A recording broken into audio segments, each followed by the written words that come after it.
2018 Ferrari Portofino is the California T plus 5 to 10%, almost literally. Improvements throughout make the Portofino roughly 10% more efficient than the car it replaces in Ferrari's lineup. It's 5% lighter than the California T and 7% more powerful, with 6% less drag. It accelerates to 125 miles per hour 4% more quickly. It delivers nearly 10% more lateral acceleration, with 10% less undesirable noise and vibration inside and maybe 10% more room for people and stuff. The Portofino is better than the California T in just about every respect, but it's not even a mild departure from the all-purpose formula that made the California and California T the best-selling Ferraris ever. If this plus 10 evaluation seems underwhelming or abject, consider a couple more points. Given the current state of automotive technology and the extent to which the California T had already been optimized, with 144 HP per liter of displacement and a combination of thrills and everyday usability, no, this car has been called the Baby Ferrari, presumably because it's the company's least expensive offering, but Baby Ferrari is a poor label otherwise. By dimensions, the California T slotted between the smaller, mid-engine 488 GTV sports car and the larger, hyper-hypo 812 superfast. The Portofino is about an inch longer and a hair lower than the California T, on an identical 105.1-inch wheelbase. Ferrari had previously achieved improvements of 5 to 10% across the board, must be considered an impressive engineering achievement. So there's that, and also that the Portofino is a remarkably versatile, very enjoyable car, in ways Ferraris weren't supposed to be remarkable or enjoyable not so long ago. It's a thrill to drive in a wide range of circumstances. If the Portofino doesn't stir you at least a little, you might as well take the bus. Ferrari says the Portofino starts on an entirely new frame, applying 12 different aluminum alloys as castings, extrusions, and sheet metal. It has fewer pieces than the California T frame, with more hollow castings and 30% less welding, measured by length. Its underbody aero trays are aluminum rather than plastic, delivering more structural support and requiring less mass elsewhere in the frame. Ferrari's new superplastic hot stamping technique allows thinner aluminum body panels. They feel and sound almost like plastic. In total, the Portofino drops 177 pounds compared to California T, according to Ferrari, with 40% of the total taken from the body in white, and 30% from the interior, 10% each from the doors and roof, engine, and electrical. Yet fewer pieces and welds mean more stiffness and less vibration. Ferrari says suspension attachment points are 50% stiffer than the California T's, while static torsional rigidity improves 35%. The folding top has been redesigned, using a lighter, more compact operating mechanism and a larger rear panel and glass. It opens in 14 seconds at speeds up to 25 miles per hour. A new manually deployed wind deflector reduces cockpit buffeting 30%. The look, Ferrari, of course, with classic long hood/short deck GT proportions and a significant, more angular departure from the California T. The Portofino engages in both a visual and tactile sense, and its feature color Rosso Portofino looks like Cal Custom Candy Apple Red. Its fastback rear glass is more bellicose than the California T's. The transition from open to closed elegant spider, aggressive coupe is almost dramatic. This might be the rare retractable metal roof that looks better up than down. The Portofino's 3.9-liter V8 starts with the same cylinder block as the California T's, the same flat plane crank and similar twin-scroll IHI turbos on each bank. Individual scrolls on each turbine are fed by two staggered cylinders to keep exhaust pulses precisely even and minimize lag. Only now the precisely equal length exhaust headers are sent cast in a single unit with the turbo case, rather than welded up from pieces. There's also a new alloy for the Portofino's pistons and rods, larger, lighter intercoolers and a cleaner air induction pad. Its exhaust pipes have been straightened, with increased diameter, and the mufflers have been fitted with an electronically controlled flap to manage decibels, depending on throttle use and drive mode. The payoff for all this massaging, which essentially amounts to more air in, more out, is 562 lb-ft of torque from 3000 rpm. That's an increase of 5 lb-ft compared to the California T, with the peak holding over a wider swath. Horsepower increases 39 to 592, still peaking at an unturbo-like, Ferrari-friendly 7500 rpm, for a 7.5% increase in specific output. Ferrari's 7-speed F1 dual-clutch automatic keeps the same ratios in the Portofino as it had in the California T, with the same torque management strategy. From first through third, maximum torque is capped at about 460 lb-ft, then increased progressively in successive gears. The 557 lb-ft peak comes only in seventh. The point is to generate progressively stronger acceleration with speed and replicate the longitudinal acceleration curve of a normally aspirated engine. The Portofino also upgrades with Ferrari's eDiff 3 differential, which can continuously vary the torque load to each wheel. The biggest update in the Portofino's chassis is electric power steering assist, the first in the slot and only the second in a Ferrari, after the recently launched Superfast. The ratio is reduced 7% compared to the California T. Ferrari's magneto-helical damping system has been upgraded with dual coil shocks, meaning more current for more rapid, precise changes in damping rates. The improved shocks allow stiffer springs, 15.5% stiffer in front, 19% rear, without a corresponding spike in ride harshness, according to Ferrari engineers. Still, those engineers say the biggest contributors to the Portofino's increased lateral grip versus the California T are its lower weight and the electronic differential, which also improves traction on low-friction surfaces. Portofinos roll on 20-inch rims with 245/35 and 285/35 Z-rated rubber from a manufacturer of the buyer's choice. Inside, the Portofino gets a horizontally oriented dash similar to the 812 Superfasts and a bit more rear seat space, created by thinner, lighter, magnesium frame front seats. The rear seat back folds forward, sort of like a wide pass-through. Trunk volume increases to 10.3 cubic feet, thanks to a combo of more space and a more compact top mechanism. New air conditioning reduces operating noise 50%, 8 decibels. It also increases response time 25% and airflow volume 20%, with different control logic when the top is open or closed. The new infotainment system gets a 10.5-inch screen with split view, faster processing and Apple CarPlay. The first Portofinos should reach US dealerships in June, starting at $214,533 with the $3,750 destination charge, then roll out to customers in August. But do Ferrari buyers really care about trunk space or the infotainment system? Apparently they do, at least in this slot, and we can credit former President Luca Cordera de Montezemolo for figuring it out.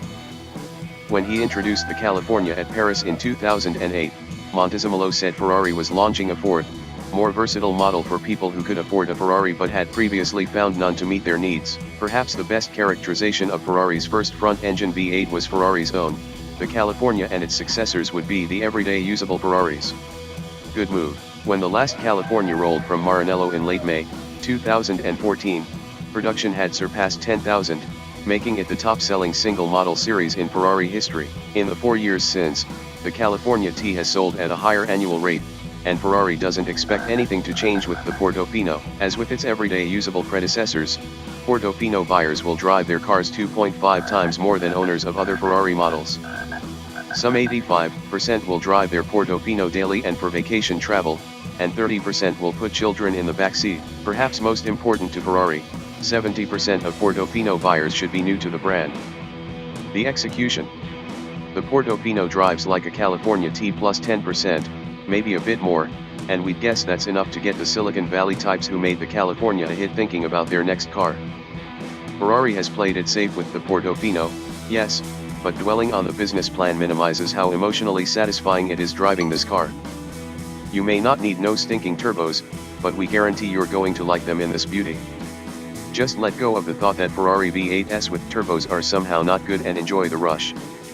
There is a rush, maybe not with the sheer intensity a similar V8 generates in the 488 GTB, but more than enough to demonstrate why Ferrari buyers seeking an all-purpose ride are drawn to this car. Flatten the accelerator and the Portofino flies, with nothing remotely like turbo lag, in a fashion that isn't necessarily reflected in its impressive acceleration figures. Just be careful if you're casually chewing gum when you slam the gas pedal, because the gum might get driven into your throat. The turbo engine is more forceful at lower revs, compared to Ferrari's naturally aspirated V8s 5 years ago, but the crazy thing is that the Portofino doesn't run out of steam. Thanks to appropriate ratio selection and Ferrari's torque management strategy, it just goes and goes as long as you can keep it flat.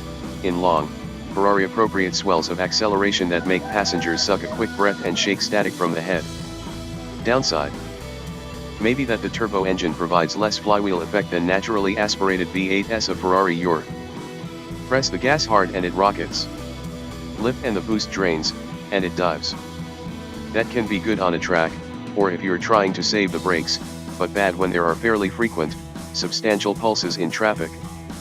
The trick for smooth road travel in the Portofino is moderate application of throttle, and staying out of the high boost zone, which plays into the plan anyway, because the ultimate point of the turbo engine is better fuel economy and fewer CO2 emissions. It isn't hard to master. And maybe the sound.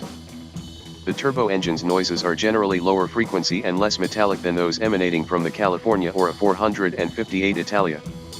Ferrari's V8s now roar with a distinct rasp instead of wailing like a banshee, but they still sound like heaven. It's been 20 years since Ferrari introduced the F1 automatic clutch transmission in road car, and evolution has been kind. That first F1, in the F355, was good for one thing only, shifting manually while going fast. It was miserable as an automatic if you got caught in moderate traffic. In the Portofino, the F1 can still shift like the crack of a whip, but it's more like a conventional torque converter box at a sedate pace. There's still a mild thumping during low-speed coast down, but this isn't a Rolls-Royce, kids. It's a 200 miles per hour supercar, and in that context the transmission tuning for low speed will impress you. The electric steering assist isn't an obvious step down. A slightly quicker ratio makes for crisper turn-in compared to the California T, without inducing jitters at 120 miles per hour, thanks to the torque vectoring rear diff. The Portofino's steering falls on the light side, but not as light as some Ferrari hydraulic systems past, and on center feel may be a slight step up. The Portofino unwinds quickly, and to the extent you can actually load the front tires on a road drive, seems to deliver progressively stronger torque feedback through the wheel. Carbon ceramic brakes have been standard on Ferraris for 10 years, and again, evolution is good. After 150 miles in the Portofino, you won't notice a difference from conventional iron or steel, based on noise and vibration. With its active torque vectoring diff, relatively quick turn-in and relatively firm springs, the Portofino always feels athletic and nimble. Its balance of grip front to rear is apparent. Yet the trick here might be that, even at moderate speeds, the Portofino convinces you you're really going, flowing, and working it like a pro. At posted road speed plus 10 to 20%, it's so easy and accommodating that you can forget you're directing a 600 HP, 1 lateral G, 200 miles per hour convertible, or coupe. We suspect this ego building is Ferrari's artful intent. Right now you might be wondering if the sensation of speed and hustle, as opposed to legitimate Ferrari speed and hustle, is somehow less than genuine Ferrari, or even Lame. That's probably ridiculous. If a 488 GTB is the baseline, the Portofino isn't as pointy, nor constantly screaming to be hammered. Yet it will coddle you less, maybe protect you less, than some Aston Martins or a Bentley Continental GT. In sport mode, the Portofino will leave you more than enough rope to hang yourself enough that, even in a straight line, the stability/traction control lets the rear end wiggle side to side under a heavy boot.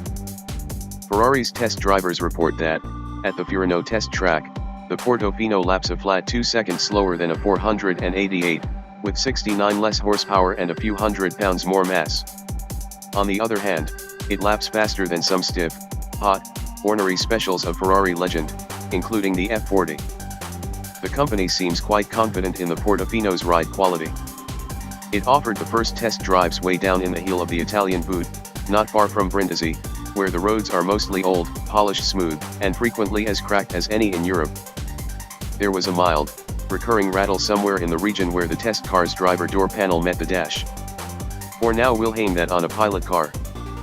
There was no racket from fast-moving, crashing suspension bits, no wiggles along the dashboard, top up or down, nor even an urge to switch the Portofino out of sport mode, except for the obligatory sampling of a rough road feature in the suspension management software.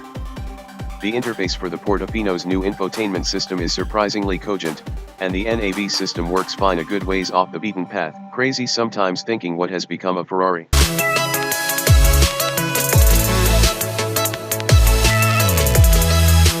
Don't forget to subscribe here.